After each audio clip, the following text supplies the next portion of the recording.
Organized. Organized. Come on. No. We do not use that word around here. Come on. I do. Okay, well, the door. You know where the door is, don't you? Come on. Yeah. Hi, internet. Sorry, Jules is just start with a disagreement. Yeah, exactly. Organized. We don't do organized here. You can do organized in your part of the southern hemisphere. The rest of us, we just live in a world of chaos. Yeah. But anyway, hello there, internet. Welcome to the International Writers Fellowship on whatever day it is. It's 14th of October. October. Yes.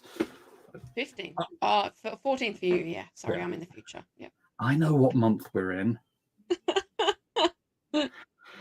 Anyway, as you can see, Daniel Hand, RPG therapist. I haven't got any of the names up because I changed everything. So there you go. We have names. I was in America until a couple of days ago, and I'm old. Jet lag didn't used to bother me. Now it bothers me. You still haven't recovered fully? Not fully, no. Yeah. No. And amazing news, just to gross out absolutely everybody who turns up. Just, we've got 0 viewers at the moment, so let's make sure we keep it that way. Can only go up from here. Indeed. I came back to a letter with an appointment telling me I need to go and have a colonoscopy.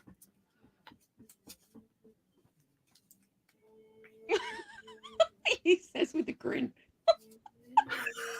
It's I've got to say, not what I was expecting to come back to. Hey, hi Daniel, enjoy your trip. We're gonna shove something up your ass, mate. How far away is that? Dare I ask? Not far. The end of this. I've already forgotten. I don't. It's just a routine thing, I gather. 19th, 18th. Just checking that everything's looking the way it should. I gather. I don't get those kind of letters. Do you not? Okay. Thank God.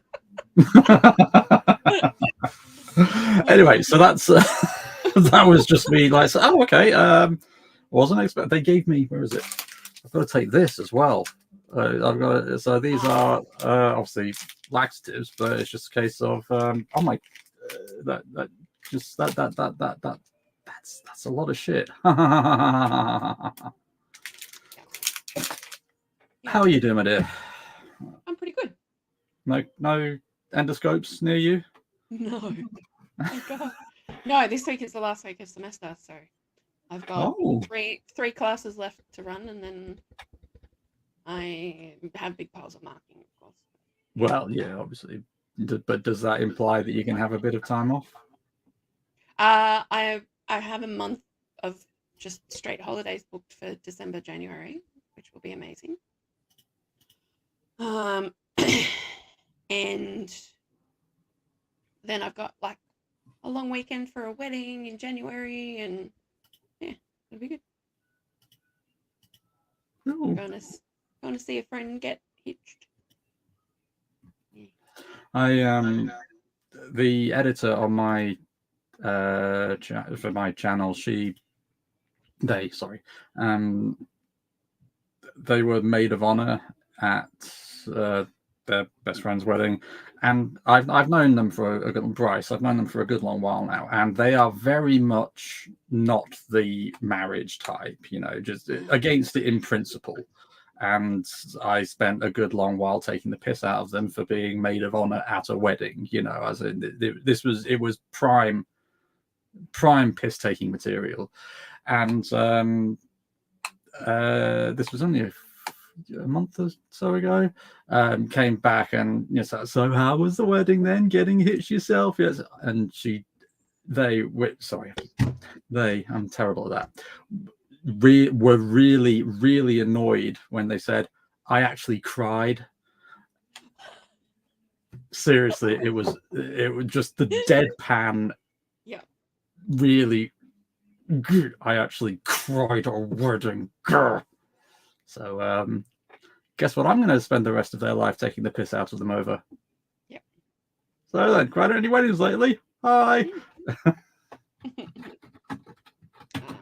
I've got to travel to do it because she's moved to be closer to her villa. So we're going over there, which is going to be warm. It's Adelaide, which that part of Australia can get very warm in the middle of summer, like as in like 40 plus for days in a row. It can be pretty intense. So No. People can. It's a dry heat, so it's not quite as bad as humid at that temperature, but yeah, it's pretty intense. No, sorry, no, people can get married by themselves as far as I'm concerned. Yeah, my memories of that city are going there for like summer camps for like a whole week and just being stuck But it's Adelaide. Stupid weather, yeah. I've got relatives there. And again, no, they can get married by themselves. You have relatives in Australia? Yeah, you know that. I've told you that before. Oh, I certainly have no memory of being told that, but sure. I mean, it will have been better part of 20 years ago, but yeah. No. All right, should we do something productive with our time? Oh, stuff. Why would we do anything productive? Hi there, Bernie. Thanks for joining us. Any questions, by all means, throw them our way. Might as well do a quick reading then, whilst we've got somebody here to blah blah at us. That was the plan. I was going to start looking for the cards whilst you were talking, and then just decided to not. So very quick. I have made myself a very nice hot chocolate this morning. Oh, very nice. Whereas I've just got chamomile tea, which is just grass in water. Let's face it. Yes. So, anyway. Ooh, the Five of Swords. That's quite a combative one, as I recall. Yeah, arguments, disputes, aggression, bullying, intimidation, conflict, hostility, and stress. The Five of Swords can represent conflict, a feeling of loss or procrastination. You will need to suppress your pride and accept some restrictions. Only then will you be able to continue with your plans. Aggressive actions will also not help you achieve the desired result. Perhaps you listen to the opinions of too many people instead of drawing on your own conclusions. You need to be wise enough to accept all that you cannot change. Don't like that one.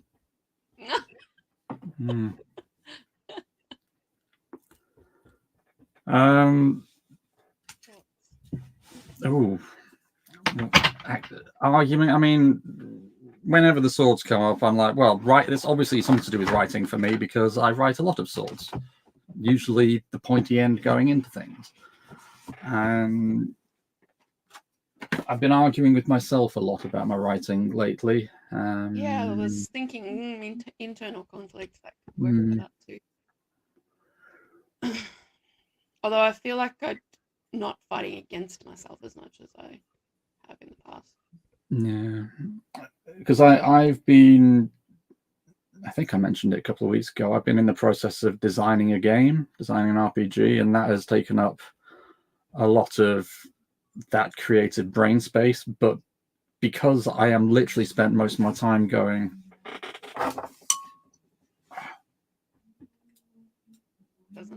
like that and then just drawing a square on a piece of paper, it doesn't actually feel like I'm productive. I mean, let's face it, I'm a slow writer at the best of times, but at least when I'm writing something, I've got a few hundred words down as a result, whereas this, I have a few lines joining A and B together, and it's like, do you feel like you've made progress at least? Oh yeah, it's cool. I want to play it already, and I haven't even got any of the rules down. I've just got the general aesthetic.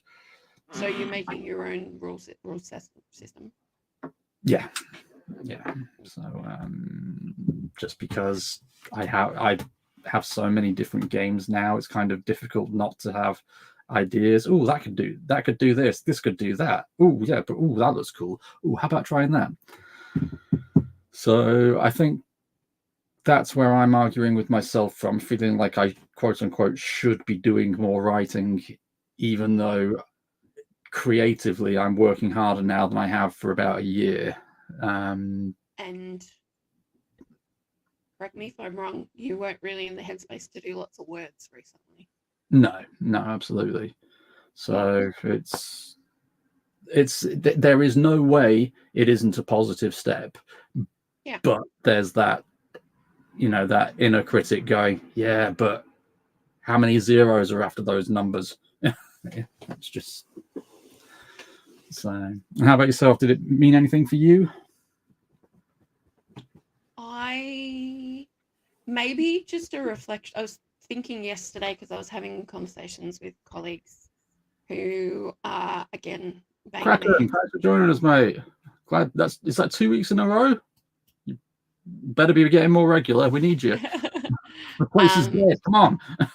We've been figuring out how on earth do we talk to and have conversations with students who are using AI for subjects that are supposed to be about learning how to write. And I've watched a colleague just like she's literally doing her head in trying to figure out how to do it.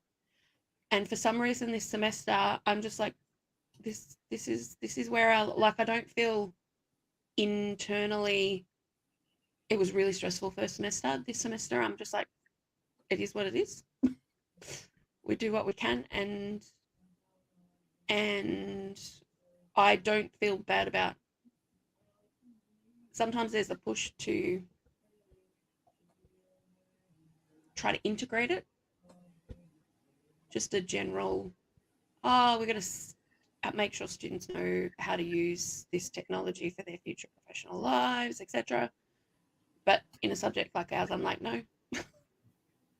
No, you can't teach someone how to write if they're going to outsource the actual writing to a machine. So that's where the line is. But yeah, so just realizing actually I'm not conflicted in myself about that nearly as much as I was in the first time. Well, I was going to say, because not that long ago, a month or so ago, was it? You had that conversation with yourself, and yeah, I remember it being. I don't think I'd realized how much calmer I am this time around until I talked to the colleague who is feeling the burden even worse, because it creates a lot of extra time for us to identify. We're not allowed to just use a detector for a number. We have to actually have other information as well, which means when students are using evidence, we have to actually go in and look at, okay, you said this thing says this on this page. So that takes a lot of extra time that we might not have had to do previously. But yeah. Anyway. How, and because obviously we spoke about this on RWF a month or two ago about specifically the use of AI, and I know Booney was with us and had some very good points to make about it. I mean, I watched an interview with Stephen Fry. I don't know if you know Stephen Fry. He was, I think he's got a new book out. He's always got a new book out. But I think he was doing interviews for that. And at one point he mentioned how the algorithm, I think it was for Facebook, how they programmed the algorithm with 2 words, and it was maximize engagement. And he made a good point of, well, what would it have been? What would life have been like if they hadn't put in maximize happiness? And yeah, I don't know. He also made a good point about this feels very much like a Promethean moment. Don't give humans fire, because otherwise the gods will become irrelevant. Don't give computers sentience, otherwise humans will become irrelevant. I mean, that could potentially be,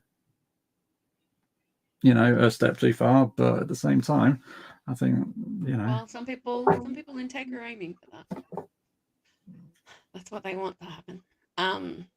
But I guess on the plus side of going through all this is that I've actually had a few students that I've actually had really meaningful conversations with about the value of writing, not just for a finished product that I get a grade for so I can pass, but this is actually something I can use to help me learn stuff and think, because most students don't conceptualize writing in that way. Most people don't until they've kind of been forced to use it for that, or they've had a conversation with somebody. Writing can help you think more clearly. It can help you because it externalizes what's in your head so you can see it differently. And then you learn and develop through the process. So I've had some students who didn't get that to start with, and then through the process of a conversation and some feedback are actually doing really well. So yeah, and you and I both commented on it over the years, how there have been certain scenes, stories, chapters, whatever, we just couldn't visualize them until we sat down and wrote them. Yeah, I'm sure it's been a long time since I wrote an essay, but I'm sure it would have applied to the academic side of stuff as well.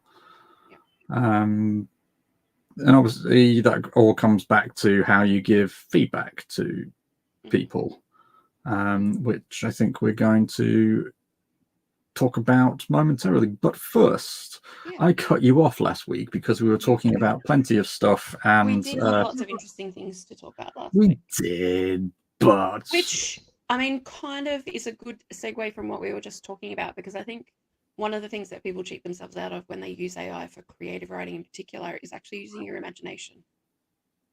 Yeah. Which can be such a powerful thing. And anything that shortcuts human creativity, I'm like, no thanks, I'm not interested. So Dan knows for me that often I'm a bit of a, what's the word? If I come across something that I'm like, oh my gosh, that's cool, or that's gonna spark my creativity, I get really excited. No, you. And I just want to use it for everything. And sometimes, no, I'm sorry, you're not talking about the jewels I know. No. Some things have come and gone, which is fine. I'm like, yeah, that's just the way I am. But some things, I'm like, man, that's an incredibly powerful tool potentially. So first thing that I was going to mention is something that had actually ended up being really instrumental in getting myself started on working on my novel for my PhD that I'm currently working on. I've been working in this world for like 20 plus years. This was I started thinking about it in high school. A lot of my personal projects and stories are in that world. And what I realized I wanted to do was kind of have some background historical information. Not that I needed to write this story at present, but just small things that you could kind of drop in along the way to make the world feel more real, like little bits of texture. And so I wanted to have a bit of a skeleton for the history. And this relates to RPGs as well. So I'd come across Microscope RPG, which is a role-playing system to help you actually build a history for a world or a campaign or something. Normally you would do it with a group. But I was like, oh, maybe I could use this and figure out a way to do a solo mode so that I could build some background for my world, incorporating things that I already had established. And so Dan helped me to put together what I call the historical thesaurus. So essentially it's like a dice table with different types of historical events in different categories. So political events, social, environmental, artistic. There's like 7 different categories, and then different time periods from like things that would span thousands of years all the way down to something that might happen at the period of a day. And so I used the Microscope system alongside my custom thesaurus to do a few sessions so that I could actually map out some historical information, because I guess the benefit of a system like that is when you do your session with other people, you are inspiring each other with your new ideas. So one person has one idea and then this, and then you bounce off each other but when you're doing it on your own, it doesn't quite work that way. So having this thesaurus was incredibly helpful. And then suddenly I was like, oh, I have a whole span of history that's at least 500 years that actually makes sense of some of the stuff that I've already written in the world. And it was just really satisfying, really satisfying.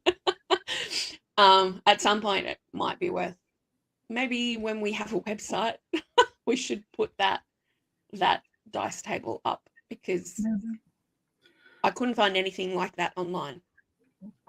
I mean, microscope is, it's an unusual, I mean, it's not necessarily an RPG. I mean, it kind of falls under that heading, but only in as much as a lot of RPG game masters especially use it to create worlds which they go and play in. But it, as you say, it's amazing because you can plan out vast periods of history, you know, tens of thousands of years long, or you can zoom into something that took place over the space of an evening. Yeah. So the thing I appreciated about having the thesaurus, I also used like an online, it was an RPG, I think it's like a generator, something that can generate random words or phrases that you can try and like just add in. So it was just adding an element of, oh, that's a combination I wouldn't have thought of myself. And I guess that's what I was looking for, something where I wouldn't just default to what are the types of historical things I know of or would think of. And you helping me with your knowledge of history for identifying the types of events that can happen was incredibly useful for kind of having that array of possibilities. So that was really fantastic. And then I think not long after I finished working through that process, which also in coming up, so the span that I had kind of mapped out is about 500 years. And then I realized, oh, there's other things on the edges of this that are even bigger again. And I'm like, no, don't go there because you're going to get too distracted. But lots of possibilities to play with. And then I came across, so this was after listening to a World Anvil podcast where I heard somebody talking about using randomness to inspire creativity. So I was going to say exactly that, actually. Yeah. Yeah. And that's when I discovered the story engine. So is this the cards? What is this thing? Yes. So yes. Because I live in Australia, I didn't want to have to pay for postage for the whole system. Basically, this is only relatively recent. I think the first deck came out in 2021, maybe. So during the pandemic. And the first one is called the Story Engine. So I'm going to hold that up. Okay, yeah. So these are sleeved cards that I've just printed. So essentially what you do is you got 5 different types of cards. So I'll just show they're color-coded. And once you've got your stack of each color, you just pull one from the top, you shuffle them and pull one, and it gives you options for things. So this one we've got, let me get it in the right spot. A hunter, a collector, a researcher, or a killer, and you just choose which one do I think I'm the most interested in. So let's say a collector, and you put it on the table. The next type of card is that the correct? So the next one gives them an action. So you choose from 2 options. Wants to find redemption for, or wants to find a way back to. So let's say redemption. Then we... and you kind of just put this spread in front of you and it creates like a sentence that builds everything up. And then this one, you get a location or an object. So wants to find redemption in or for, let's say, what would fit nicely there? Or what would be surprising?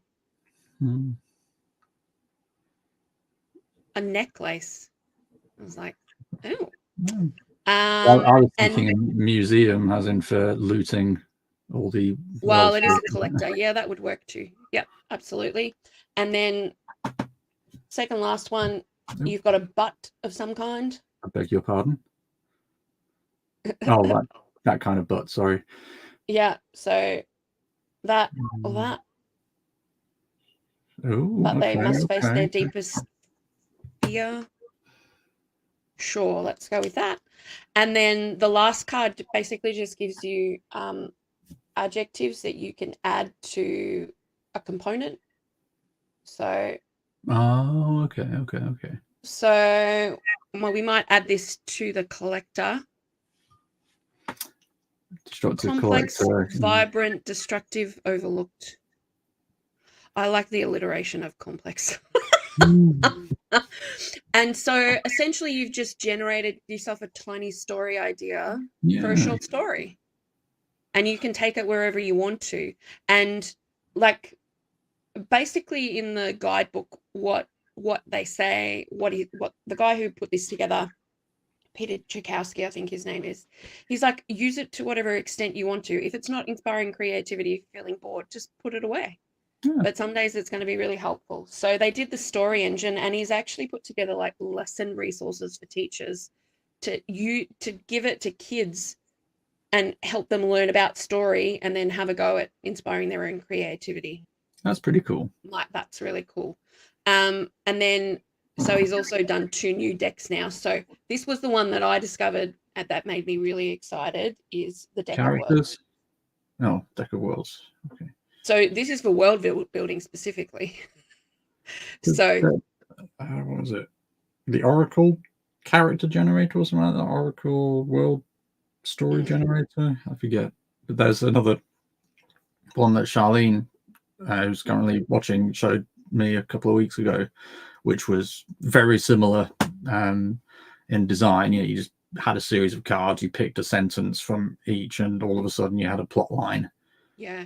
Yeah. So I was like, brilliant for short story ideas, because that's actually something I really struggle with sometimes, is coming up with ideas for small stories. No, you don't. You're fine at, yes, there we go, the Oracle story. You're fine at coming up with ideas for short stories. What you're terrible at is keeping them short. Yes. They just become like me. Oh, 500 years worth of history, brilliant. And then suddenly I've got thousands of years on either side. I'm like, yeah, no. So what you do with this one is you're building a location. So we start with mountains, and then we choose somewhere in the mountains. So do we want a school in the mountains or a lookout? Well, this could be a school in the mountains. I can't imagine many schools in the mountains, but okay. That'd be fun, though. It would be fun. It wouldn't be just, okay, yes. Let's go for school. School in the mountains. Next one. This is a namesake. So something that you can add to the name of the thing. Oh, come on, camera. Come on, zoom in.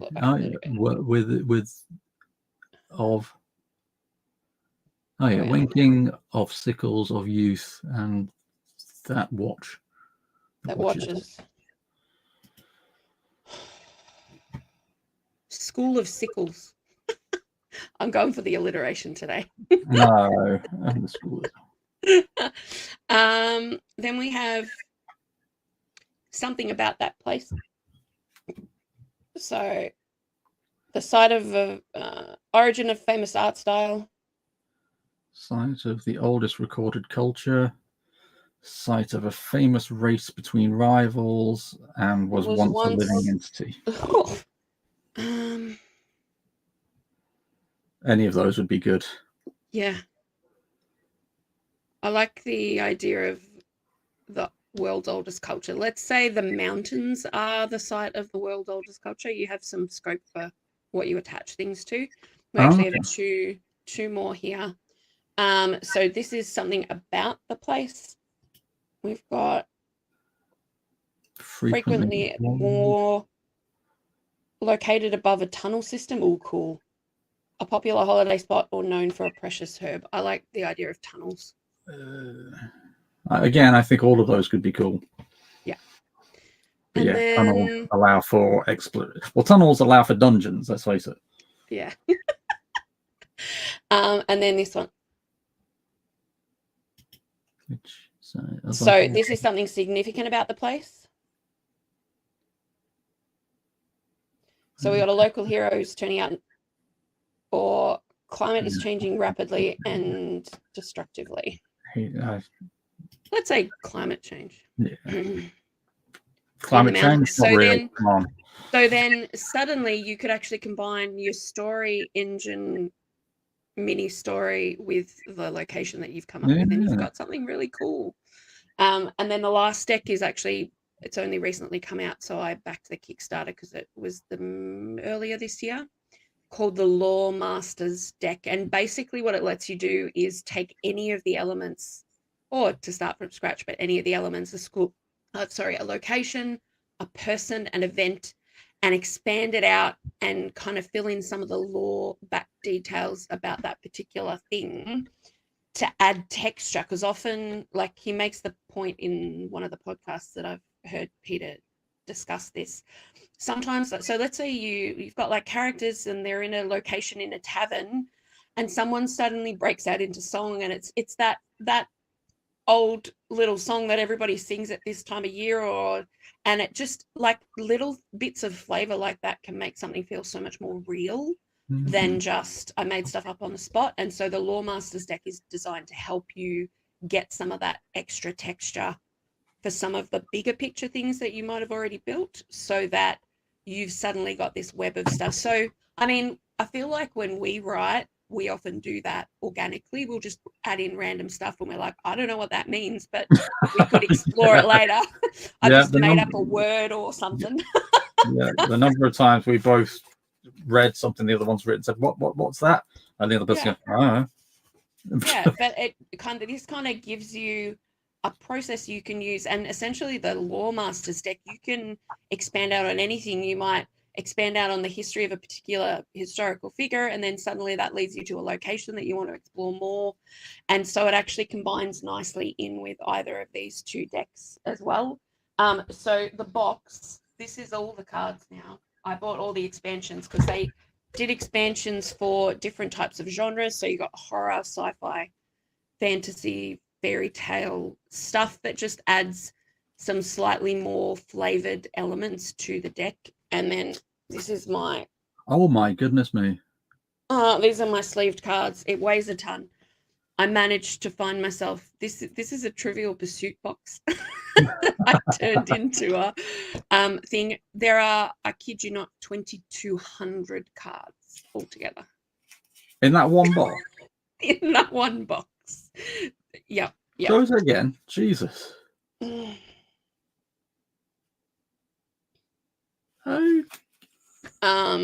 Sorry, 2,200. 2,200. As in 2,200.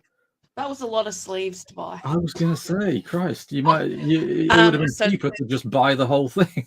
The cards are 3 by 3 inches.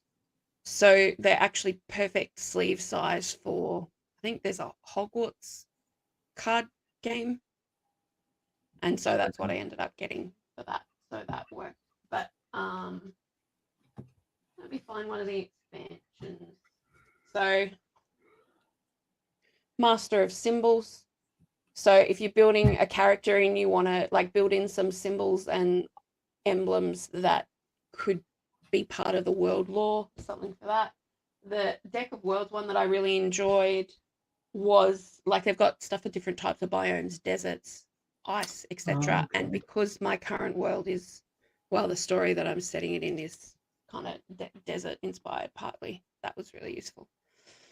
And then essentially you put your cards on the table in front of you, you read your story, and then you just take a photo. So you've got a snapshot of it and it's ready to go if you want to use it. Or if it's just getting the brain juices going, I'm just like, yes. So I've had a little play around, but you can even like use the system to do stuff together, like with other people. So you're working on pulling cards and making decisions at the same time if you're building shared stuff. Yeah. So anyway.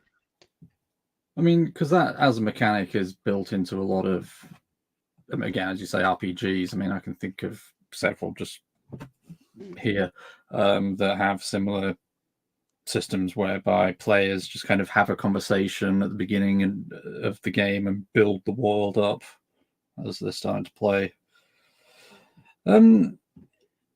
Quick question. I know what my answer is to this, but I might ask it for conversation's sake. So obviously using these for inspiration. You know, you're taking something that somebody else has put together and using it to generate your own ideas. Yeah.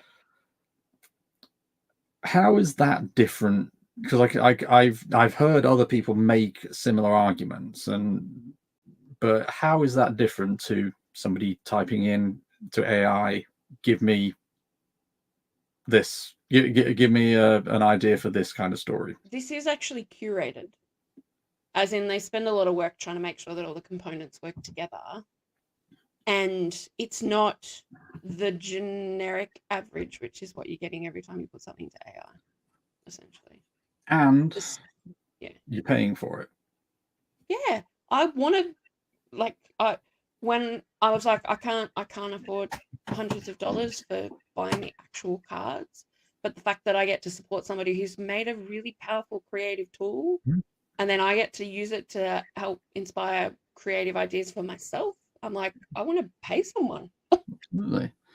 And yeah, that's exactly my take on it. But as I've seen in writing forums, people genuinely say that using AI is the same as any other kind of inspirational tool where you just get like roll tables, or what's the other one, story cubes, if you've ever used story cubes. No, or I've heard of metaphor dice is the other one that I've investigated, but I haven't got myself a copy. So story cubes are dice icing, but they've got little stick figures on them of things, and you roll them and you put together and make a story out of it. But I guess what something like the story engine is doing is you've got randomness plus choice, because every time you pull a card, you then decide which one of these is most interesting. It's not just I'm getting a thing whole cloth. I mean, I guess you could prompt AI to do something similar, but I want the human created version of that, not the machine created version. Because the thing is, the machine created version is not going to give you a combo that doesn't exist anywhere in its training data. Like, it's actually just impossible. It might give you things that are surprising for you, but if it doesn't exist in where the information came from in the first place, it can't give you that at all. Yeah. Essentially, is my understanding. Yeah, absolutely. Yeah, I'm looking forward to using this a bit more. I kind of already have world stuff established, but actually I've got ideas for how I could use it to help, like, flesh out locations that maybe aren't quite as well formed in my mind, in my world. That would be really fun, and building up some more detail in the lore. So I guess you could kind of use it alongside what I did with the historical thesaurus stuff. Yeah, so yes, can definitely recommend, and I'm sure there are other good resources, like you've mentioned Story Generator, Monster Generator. I'm sure there's really, really like good options. I was just like, actually, this is really cool. And there is just something so cute and nerdy and satisfying about decks of cards. I mean, hence why most of us on this channel have so many decks of tarot cards, and I did an entire video about cards. I mean, Jesus H. Christ, these two RPGs here are almost entirely card driven. I mean, that's a complete lie, but cards play a huge part in them. I even bought myself a card deck, like a mat, to put on the table, so that when I want to sit down and use the decks. Oh, is it what, like one of those mouse mat things, neoprene mats? Yeah. Martine's love picking out the cards and rolling the die. Yeah, absolutely. And yeah, I mean, Jules, you just created an entire setting and storyline there in the space of what, 30 seconds? Yeah, and suddenly your brain's like, ooh, that'd be cool, and that'd be cool. Yeah. It's not that you have to get stuck in that one mode. It's that it's just intended to spark the imagination, which I guess brings us back to. I mean, I can guarantee that you and I are going to have. We're going to remember this school in the mountains on top of tunnels. You know, in weeks from now, we're going to just have that as an image. And Erica and I made that point a while ago when we were delivering some training, how an image can just stick with you. And you know, I literally made something up on the spot, just randomly put a few words together, and now she's writing an entire story based upon that image. And I still very clearly have in my mind that image of that alleyway with the dark green lamp. Yeah. But that was kind of Freedom Slaves inspo. Which none of us realised at first that the lamp was electric. I'm like, yeah, by which point it was too late. It had cemented itself in the canon, but it was hilarious that you're in this seedy quasi-medieval / Renaissance era tavern. It's dark, it's in an alley, there's a lantern above the door. Then some rando came, hang on, that lantern's electric. Oh yeah. No, in my imagination it's not anymore, it's not.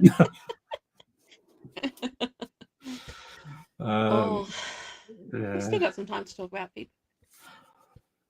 We have. So what was we were going to talk about? So last week we were talking about at some point we did what we do and just got off topic and ended up talking about giving feedback to people. And Booney made a good point about how important good feedback is and how destructive bad feedback can be.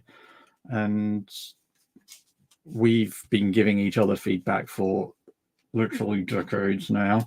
And we've both been members of writing groups that have given good feedback. We've both been members of writing groups who have given very bad feedback.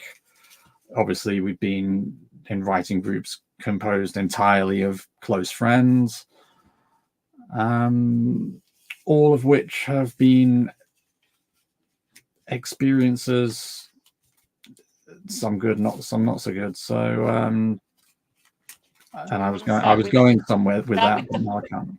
Should we start with the not so pleasant experiences so that we can finish on the good one? See, organized. We already started. We don't do organized. Yeah. Okay. So,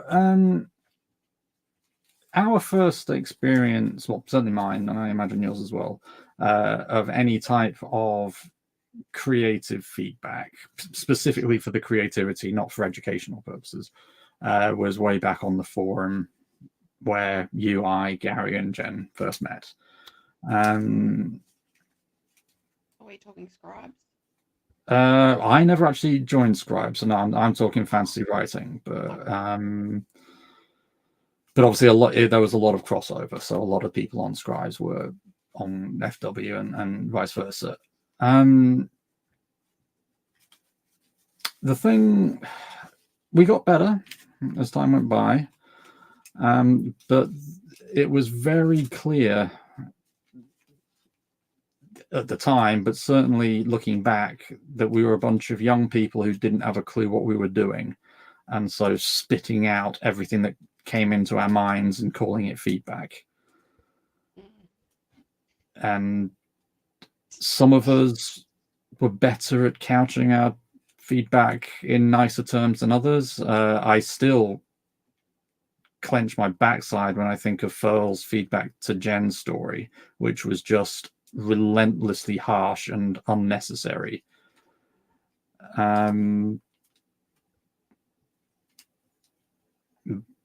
But there, like others like yourself, and I hope myself, was like, yeah, no, this is good, keep going.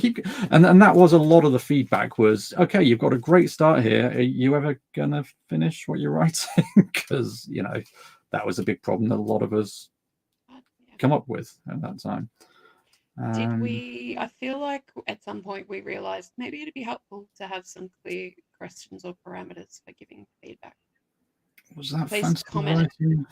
Oh, it could have been what we were doing when we started IWF too. I could be right. Rather than it being a what do you think, actually having some concrete things for people to comment on. Yeah. So it become, the problem was it when it becomes personal. Well, yeah, absolutely. And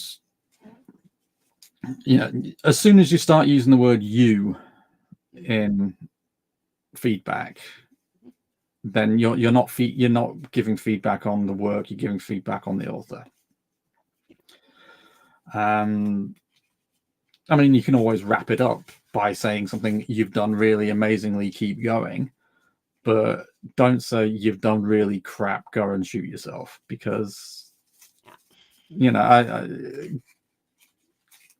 good reviews go to the head, bad reviews go to the heart, and bad reviews can really bad. Do feedback. you feel like you have had an experience that you're like, that was like, in retrospect, you realize it was actually kind of awful?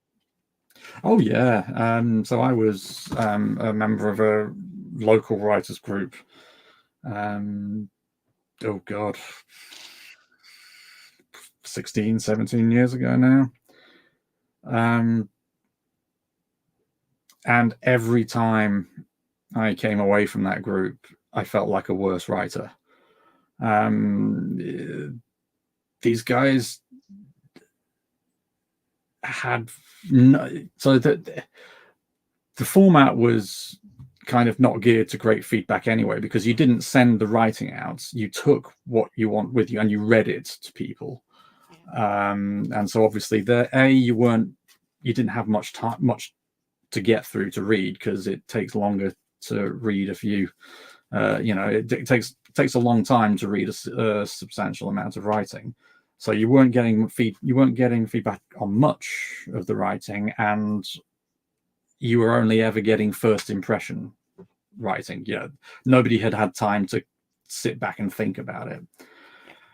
And I don't know if you know this about me, but I write a lot of battles. And really?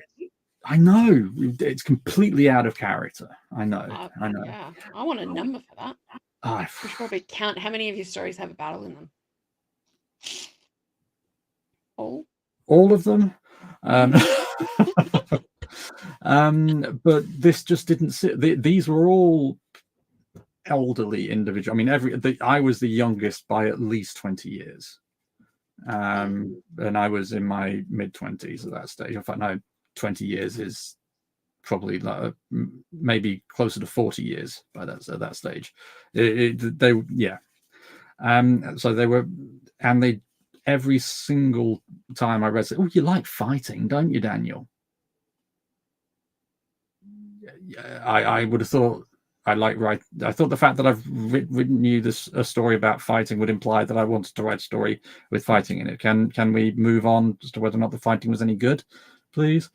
But it was that level of, and every time you come away, you feel criticized. It's like, well, I don't know if the writing is any good. All I know is they don't like my particular writing. Is it because they don't like the story? Is it because they don't like me? Is it because they don't like the style? What is it?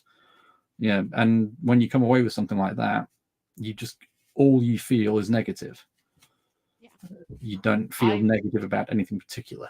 I can't actually recall many experiences with feedback that make me feel good when they were the in-person version of feedback. I guess I've done a lot of it as part of my study, because often when you do creative writing studies, they do like workshop sessions. Well, because you joined that writers group for 5 minutes, didn't you? There was a local group, I realized. Yeah, they weren't going to be able to give me the kind of feedback that I needed. I mean, I probably got some useful things from workshops, but like face-to-face stuff. I don't know. Sometimes it's frustrating that you get the extremes. Oh, well, this is not really my kind of thing. I can't really give you feedback. or they just dislike it and they're trying to be polite, or this is great, but nothing about what could be done to make it even better for the in-person stuff. And so I would have moments where I was just like, why am I getting, like, it's nice to have someone tell you that they like your stuff, but at the same time, that's not necessarily helping me improve. Yeah, and also by now we've reached the stage where we are individually comfortable enough with our writing to know what we need help with. And I think once I reached that realization, that was when feedback started to really help for me, because I was confident enough to say, look, I'm not looking for feedback on this particular point. I'm asking for input on this area. Can you tell me what you think on that, please? And once I started getting pointed feedback, that's when it's clicked for me. That's when it became something I actively sought out rather than was terrified I was going to get bruised by. Yeah. Yep. How about for us with like IWF and... Well, oddly enough, that's what I was going to say, because IWF started off specifically because you and I had both just had appalling experiences with writing groups and wanted to get something out of a writing group, but needed people we trusted to come together. And so obviously it was you and I, because obviously it was you and I. And then Gary and Jen were among the few people we felt comfortable getting back in touch with. From I guess probably our most substantial bit of feedback was having them read through Freedom Saves for us. And I feel like we certainly got a better idea of what to keep, what not to keep, and also whether the shape of the story worked. Because I was impressed that neither of them saw the end coming. Yes, so was I. Because I worried that we made that really obvious. I'm like, oh, it did work. Ha ha ha.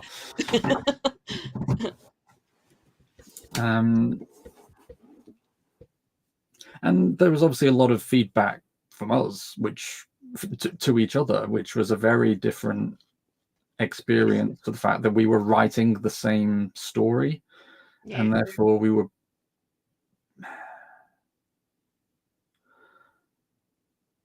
both stubborn / assertive with it in a way that we wouldn't be if we were talking entirely that person's own.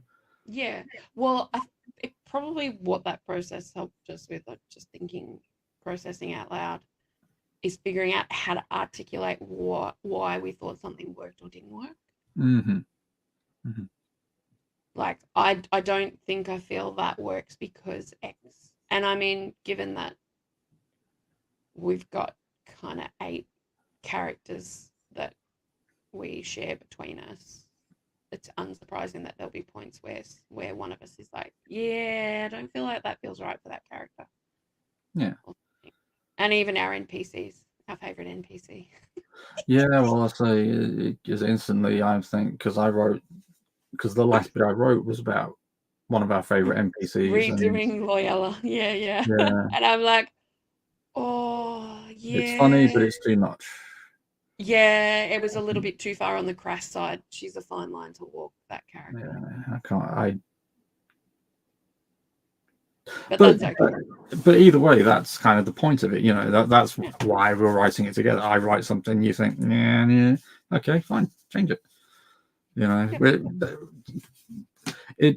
writing it together did, certainly for me. I very much do not get butthurt about deleting things and starting again. In fact, having to go from 60,000 down to 140 was the second draft, I think. Ish. We knocked off 20,000 words. Yeah, we did. Mostly because I just have a lot of words. I'm like, there's a whole section of that scene that can just go. Yeah, I started taking... Julie got people talking to each other and they don't need to. terrible glee in going, got it. Well, like I say, so with the practitioner's guide, 120 odd thousand, I think it was, or was it more? I can't even remember. Down to 70. It's like, yeah, I can do that. But it's that word that you just used, because, this doesn't work because X. And I think, if you make sure, if you take out the you part and you put in because, if you haven't got you and you have got because, and that tends to be the hallmark of good feedback. Yeah. Not just. Well, I guess I was just going to say, I guess I could mention probably my worst experience with feedback was my master's. If you feel able to. No, you don't feel my master's thesis, just because, like, I actually did really well, but the comments I always found hard to reconcile, because some of it was actually really personal. The you, and then some of it, and then part of it was incredibly complimentary about the creative part. And I was like, how does that make? I'm fine. It doesn't bother me anymore. But there was a lot of, is there something? Yeah. And that's just a sign of what bad feedback, by which I mean unhelpful feedback, can do, because that crushed your confidence for literally years. And indeed, you've only recently started to get your confidence back as a direct result of that. I mean, you've dipped your toe in the water once or twice since, but you haven't 20,000 words worth. Yeah. I guess that's in the past year that I kind of started actually doing stuff. And just because this individual didn't know. I mean, I think I said to you at the time, I would have sent in a written complaint about that feedback, because that was just not on. There was nothing constructive about that whatsoever. It was just arsehole-ish. And I hope you recall how outraged I was on your behalf at the time.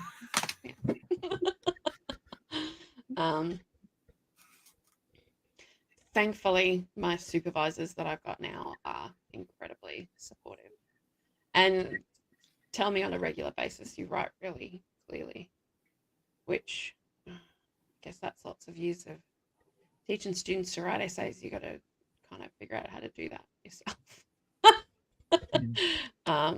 But also, like, I never discount all that experience we've had giving feedback on creative stuff.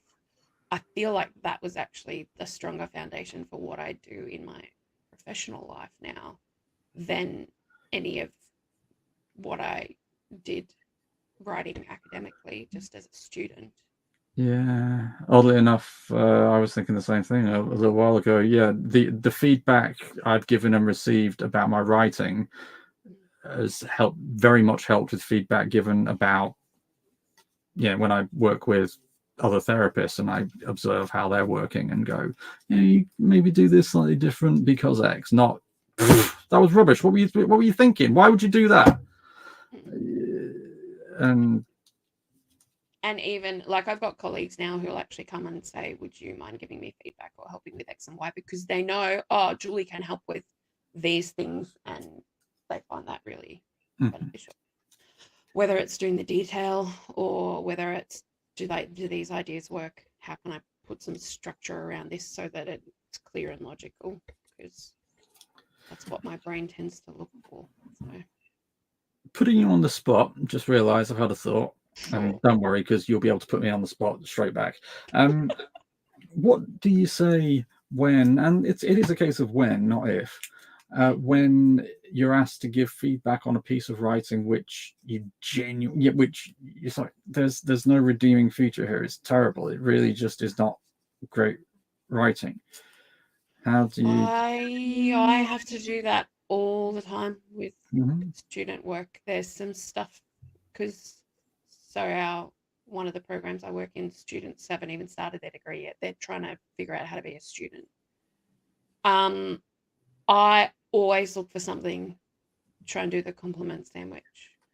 Even if it's just well done on doing the reading and the research. I can see that you've spent a lot of effort in like working towards this.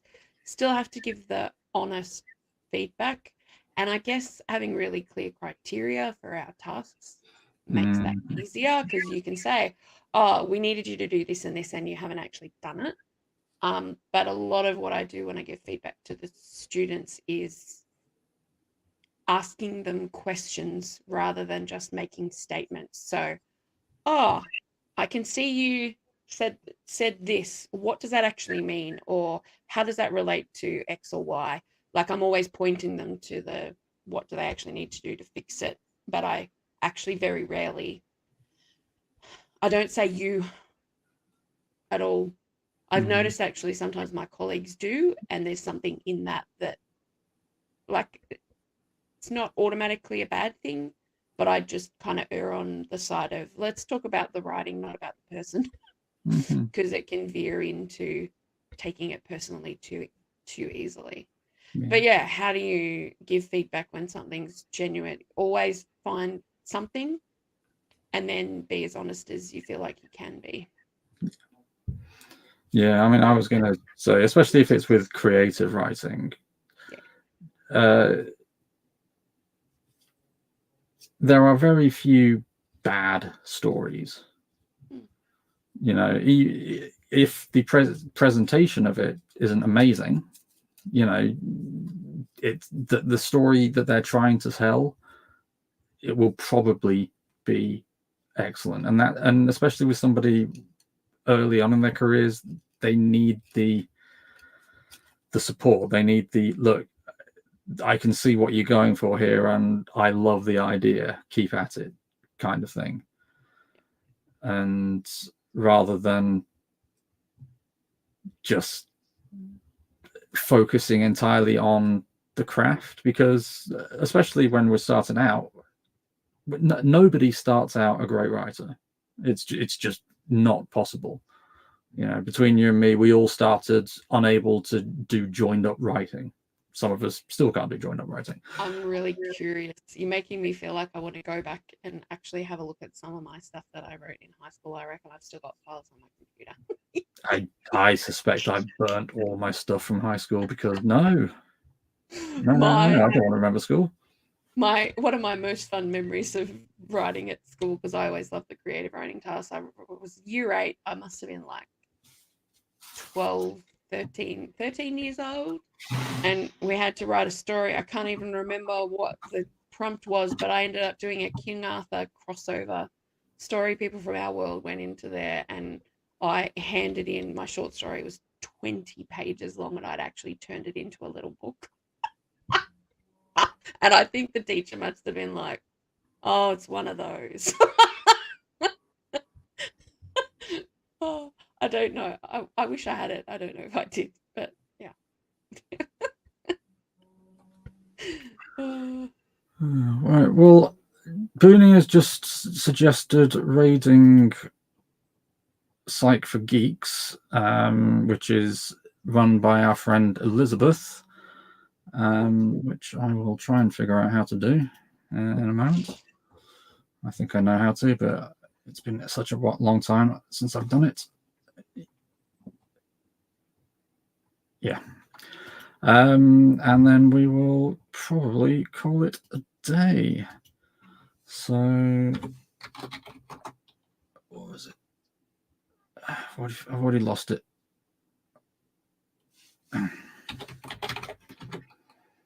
So thanks everybody for joining us. Thank you, Jules, as usual, for coming along.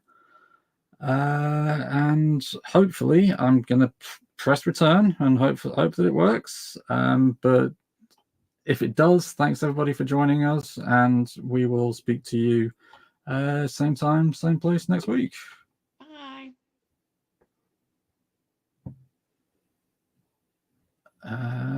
Touch wood, something's happening. See you later, guys.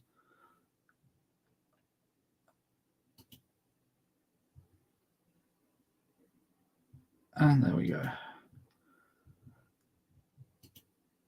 Yeah, cool. And we will call that a day. So for anybody who's still here, watching us on the repeats, thanks for joining us this week. Hope you found some of it interesting, just helpful. And we'll speak to you all next week. Take it easy. If